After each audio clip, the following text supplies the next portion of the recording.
இலங்கை கடற்படையால் பறிமுதல் செய்யப்பட்ட விசைப்படகு உரிமையாளர்களுக்கு வழங்கப்படும் நிவாரணத் தொகையை 6 லட்சம் ரூபாயில் இருந்து 8 லட்சம் ரூபாயாக உயர்த்தி முதலமைச்சர் மு.க.ஸ்டாலின் உத்தரவிட்டுள்ளார்.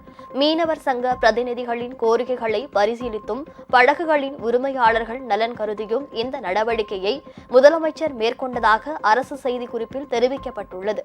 மேலும் இலங்கை சிறையில் உள்ள மீனவர்களின் குடும்பங்களுக்கு தின உதவியாக தற்போது வழங்கப்படும் 350 ரூபாயை 500 ரூபாயாக உயர்த்தி வழங்க முதலமைச்சர் உத்தரவிட்டுள்ளார்.